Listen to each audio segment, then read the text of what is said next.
Hi everyone. This is Explore Hi, ATX. I'm Dana. I'm Mehul. Yes, and we are here virtually bringing you our season 2 wrap up, which has been an interesting season 2. It has been, and we were really fortunate that we got to try a ton of fun, great spots pre-COVID. So we had a lot of great episodes to share with you guys while everybody was quarantining and hopefully enjoying all of our episodes and delicious vegan food that we tried. Yeah, I am really thankful for that we were able to kind of, the magic of making a show is that you tape it beforehand before it comes out. Right. So before we talk about, the COVID elephant in the room, but why don't we talk about favorites of yours this season?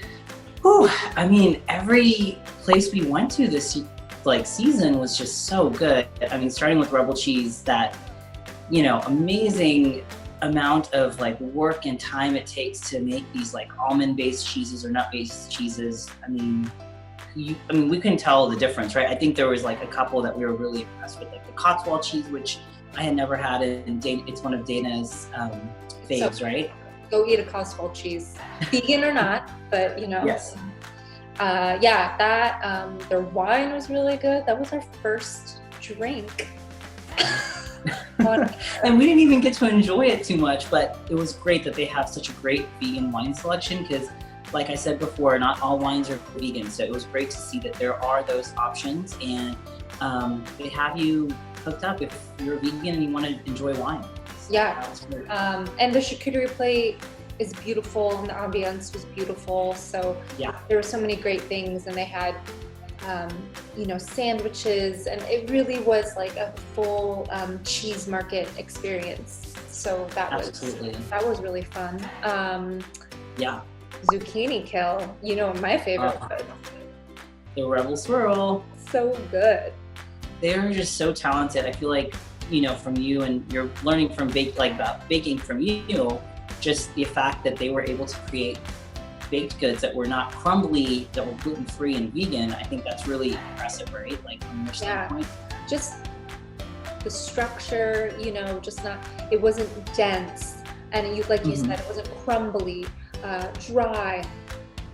Flavors were so good, and they used a lot of really refined flavors. I don't think this made it into our final edit, but they had this cupcake that would have a black tea lavender flavor, and that's just, I think, really refined flavors that came out. Baking with tea is very hard to make sure that flavor comes out, so they're doing some great things. We went to Bistro Vonish much later, but And that's one that I feel like it was very, very, I think Bistro Vonish started maybe a few years back, and everybody was talking about that, and it still is very delicious. I mean, they have that elevated sort of vegan cuisine. We ate on actual plates. I know, that was so fun. We had So fancy. so fancy. Even What did you like there? I mean, the gnocchi was great, that sauce, but I think The we were bread. both the bread. What was the magic of that grilled bread? It was just So good. Tons of olive oil. just grilled and charred, and in a cast iron almost, or whatever. Ooh, speaking of, I'm gonna do that tonight. It was a great meal, but for some reason that bread, we were just we couldn't stop talking about it. It was so good. It was so crunchy. And then their sweet potato arepas, which I had never had an arepa, was so good, and everything was so decadent but not heavy, right? We talked about That was the main thing. It was a full, elevated meal, but it wasn't weighing us down. And right. Did we eat with our pinkies up while we were eating it? I don't know if we were doing pinkies up that night. because I think we're just like shoveling food in. And then Per usual. with Bistro Vonish, what's cool now is because, things are kind of in flux for everybody. He's kind of gone back to his roots, because he started with like supper clubs or dinner parties, and now he's delivering sandwiches and things to like, your diary. Yeah. And that's been a really fun experience to see how like the whole vegan community is coming together, and they're helping source one another for, for their different restaurants. So that's been like really fun to see that, there is a lot of synergy between these different vegan restaurants and how they kind of work together and help each other, and it actually complements each other a lot. Yeah, the Sweet Ritual. Sweet Ritual, I mean, they've been using Hijacked. Yeah, they get Hijacked, and Hijacked, oh my gosh, guys. Hijacked. Like, what? They're magicians, right? I mean, I don't know if they're magicians, but I think they're wizards. Okay. What's the difference between those two? One's real, one's not. Yes, I am a nerd. They were just so great, and they keep it in the family. It's like 5 generations, right, of pie makers or something crazy, and just that bread, fluffy, soft, all those things, great texture, good bounce back, right, without having the top 8 allergens and being gluten-free. I was just like, how do you do it? And I think they've spent a lot of time perfecting that. So I think that was the main thing, that it takes a lot of experimentation to get that right amount of mix of flours to make that flaky pie crust that was so good, or or cookies, or any of that was that chocolate pudding pie. I could not put it down. That was definitely your favorite. Oh, it was so, I could do one right now, dude. Like, it was so good. It was just like hitting the spot so much. But I told you I took home some. I did not steal biscuits. Yeah, I didn't jack them. I gave them to me. But I took home those biscuits, and then probably like a month later, I made them. Just like according to the instructions. And who would have thought back in the day we were wearing those scarves for the show, and it's become so applicable to, we're wearing face masks today. So it's ahead of our times. It's as if we shot it, from March on, but it's it has a different meaning now, right? We're doing it does. And they were so protected because of the allergen situation, but now we're all sort of in the same environment. So if you go to Hijack, you'll definitely be getting very safe and sanitary treats from them. And it's great, they're still doing curbside from what I understand. So that's awesome. Where else do we go? Baton Creole. Right. So this is your first foray into Creole food, because how could a vegan eat Creole food? It's so heavily, based in seafood, and it has a lot of, meat products in it. Right. So how would? And I loved it because Lindsay was like very cognizant of the fact that there's so many different dietary restrictions in Austin, and having a vegan option all the time, I think, is awesome. And she does such a great job, I think, of really emulating those flavors. I think from what we both talked about, their vegan crab cake has like that spice, taste, crunch to it. The baton. Yeah, that baton was like 5 pounds. So heavy and hearty and delicious. Yeah, I was like, why so much? I mean, like I said, love crab cakes. I'm a big seafood person, so those crab cakes were really impressive, being vegan. Right. Because anytime it's on the menu, it's mostly like, yes, I'm gonna get these no matter what.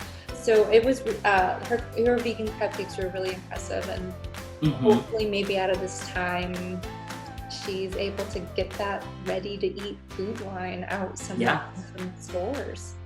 And then what about the beignets? Those were so good. I mean, there was some sugar on some fried dough. It's a win-win, right? Yeah, I mean, but hers were really good. They were. Beignet just has that nice little chew, bite to it as well. And she definitely got that. Oh, totally. That was so much powdered sugar all over. So watch out. Don't eat it in the wind outside. Right. And I'm so happy that, I mean, we went to a place that's not vegan, but it has so many different vegan options. So, you know, it's one of those things that you don't always have to go somewhere vegan. You know, you can find those places and people are being more, you know, knowledgeable about it and trying their best to sort of accommodate those differences. So I thought that was really cool and really interesting of her to do that. Instead of just like your favorite veggie sticks or a salad, but there's more things to eat, you know. Yeah, we've been really eating well. Okay, so your favorite, not the smorgasbord that we had at Revolution Vegan Kitchen, where we learned so much about chemistry, and I feel like I still know nothing about chemistry. Right? Thanks, Frank. Yes, I learned everything and nothing about chemistry. Right. Good thing that you're the chemist. So, your favorite? Has to be the mozzarella sticks.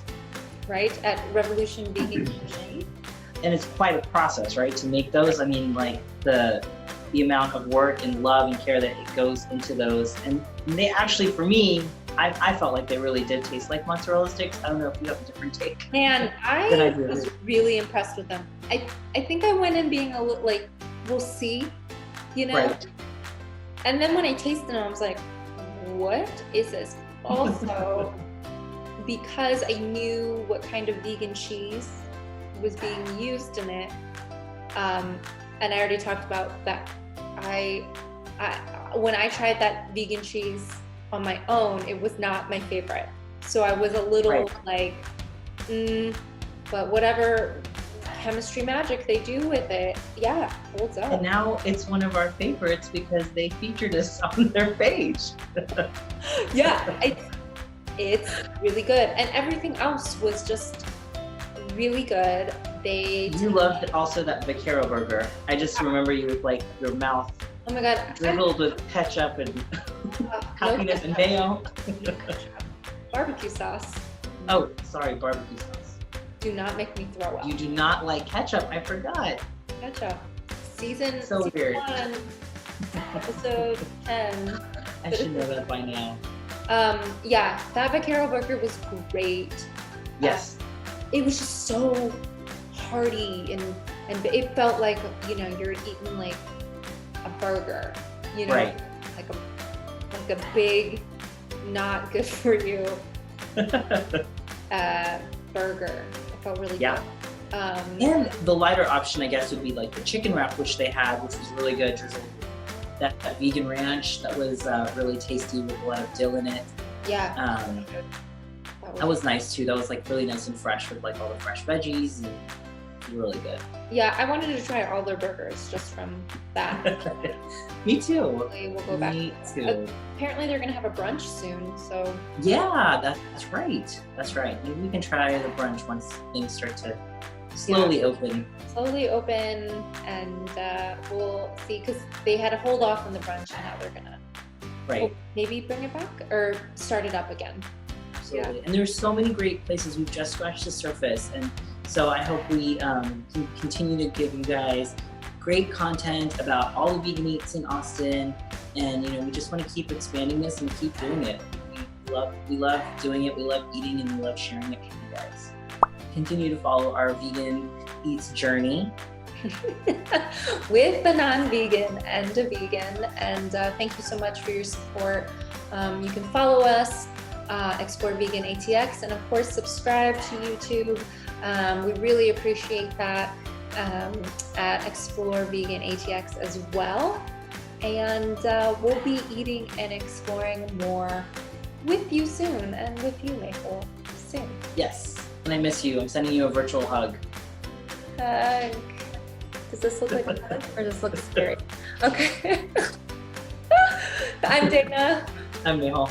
And this is Explore Vegan ATX.